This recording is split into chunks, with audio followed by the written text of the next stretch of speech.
GOP।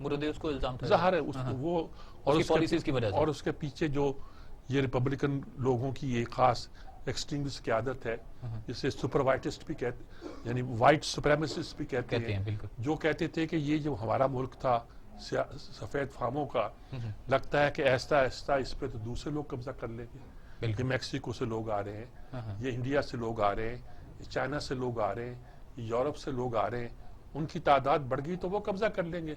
اور وہ حالانکہ خود وائٹ جو ہے وہ کوئی وہاں کے اوریجنل باشندے تو نہیں ہے، وہاں کے اوریجنل باشندے تو ریڈ انڈینز تھے، یہ خود یورپ سے مائگریٹ کر کے آئے ہیں، یہ خود وہاں سے آئے ہوئے ہیں اور ایسا ایسا آتے رہے، برسوں آتے رہے، غلاموں کو لاتے رہے، اور غلام بھی اب وہیں رہتے ہیں، ان کے لیے پرابلم ہے۔ تو خود امریکہ کے اندر جمہوریت کا ایک آئیڈیل کے طور پر بہت سی لوگ جو تھے وہ امریکہ کی سپریمیسی کو مانتے تھے، ہم بھی اس بات کے قائل تھے کہ اس کی ویلیوز لبرل ویلیوز بہت اعلیٰ درجے کی ہیں، وہ بھی سوچنے لگ گئے ہیں کہ امریکہ کا یہ جو اب رول ہے، یہ کردار ہے، وہ کیا ہے۔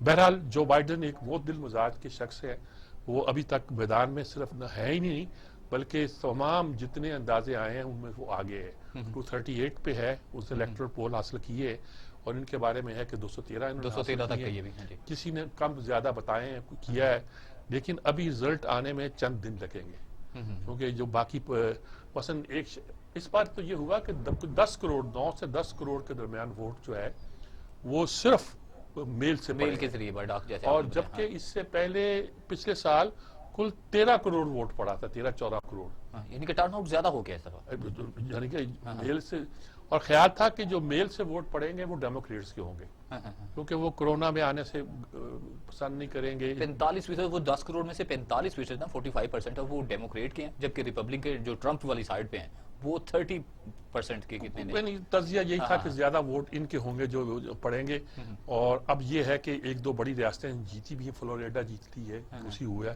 اب یہ تجزیہ تو امریکہ والے کرتے رہیں گے، ہمارے لیے مسئلہ یہ ہے کہ اگر یہی ٹرمپ اگر جیت گیا تو ایک تو یہ بات کنفرم ہو جائے گی کہ امریکہ کے اندر یہ جو بیج بویا جا چکا ہے وائٹ سپریمیسی کا، امیگرنٹس کے خلاف، بہت سی ویلیوز کو نظر انداز کرنے کے خلاف، صرف امریکہ کو اہمیت دینے کے بارے میں دیکھیں نا، ورلڈ ہیلتھ آرگنائزیشن وہ نکل گئے، اور ماحولیاتی کمیٹی جو عالمی ہے جو کہتی گلوبل وارمنگ ہو رہی ہے، ہمیں اسے روکنا چاہیے، اس سے یہ آج خارج ہو گئے باضابطہ طور پر۔ تو اس طرح یہ تمام دنیا سے کٹ کے اپنے آپ کو بہت خود غرضی کے ساتھ پہلے امریکہ کا نعرہ لگا رہے ہیں، جیسے ہمارے مشرف نے لگایا تھا پہلے پاکستان، ہم نے معلوم ہے کہ اس نعرے کا ہمیں کچھ حاصل نہیں ہوا، اور اس نعرے کا امریکہ کو کچھ حاصل نہیں ہونا۔ چین کے ساتھ اب انہوں نے ایک جنگ شروع کر رکھی ہے، تجارتی جنگ ہے، اور چین اب کوئی تجارت میں پیچھے نہیں ہے کہ وہ اس سے مار کھا جائے گا، اور اس سے وہ کہتے ہیں جی نوکریاں اور مل گئی لوگوں کو، نوکریاں مل گئی ہوں گی لیکن جو سستی چیزیں وہاں ملتی تھیں وہ سستی چیزیں اب مہنگی ہونی شروع ہو جائیں گی، عام صارف کا تو نقصان ہوگا نا۔ ایک جین کی پتلون اگر $20 کی امریکہ سے ملتی تھی، یہاں ویتنام، بنگلہ دیش، چین سے آ کے وہ ملتی تھی، آپ کہتے ہیں میں اس کا کارخانہ لگا دیتا ہوں وہاں سوئچنگ کرتا ہوں، تو وہاں تو آپ کا $50 کی بھی سے زیادہ پڑے گی۔ تو یہ ایک مثال دے رہا ہوں کہ بے شمار چیزیں ایسی ہیں جو کہ امریکہ جو تھا، امریکہ کا جو انڈسٹریز تھا، امریکہ کا جو کیپٹلسٹ تھا، انہوں نے اپنی آسانی کے لیے دنیا کے ان ملکوں میں جہاں لیبر سستی ہے اس کو انویسٹمنٹ کی ہوئی تھی۔ چین بے شمار چیزوں کو بناتا تھا، بالکل، اور چین کے بارے میں اب خیال تھا کہ بہت سی چیزیں ایسی ہیں جو وہ نہیں بنائے گا وہ پھیلے گی، پوری دنیا میں پھیلیں گی، پاکستان میں آئیں گی، بنگلہ دیش میں آئیں گی، ویتنام میں جائیں گی، اور بہت سی جگہوں پر جا گئی، جس کی وجہ سے چین کی معیشت تو پھیلے گی لیکن اس کے ساتھ بھی محنت کرنے والوں کو، محنت کشوں کو فائدہ پہنچے گا، اور نتیجے کے طور پر خود امریکہ کی عام آدمی کو، صارف کو وہ اشیاء سستے داموں بکے گی۔ ایک پورا کانسیپٹ جو کہ جسے ہم فری اکانومی کہتے ہیں، 84 میں تھیچرائٹس اور ریگنائٹس نے جس کو آغاز کیا تھا، یعنی برطانیہ میں تھیچر نے اور وہاں ریگن نے، وہ ایک کانسیپٹ جو ہے وہ ایک کنفیوژن کا شکار ہوتا جا رہا ہے۔ ڈیموکریسی کے ساتھ یہ کیپٹلزم کا یہ ماڈل جو تھا یہ بڑا لگا کھا رہا تھا، اور دنیا اس بہت سے ممالک غربت کی صف سے نکل کر وہ بھی انسانوں کی صف میں آنا شروع ہو گئے۔ اچھا سجاد میر صاحب کیسے دیکھتے ہیں اگر جو بائیڈن یعنی کہ ڈیموکریٹ پارٹی آگے آتی ہے صدارتی انتخابات میں، تو ان کی جو نائب صدر ہیں وہ انڈین نژاد ہیں، تو پھر انڈین کے لیے سافٹ پالیسی رکھی جائے گی کوئی؟ نہیں ہوتا، دیکھیں نا، بلیک تھے اوباما، تو کیا وہ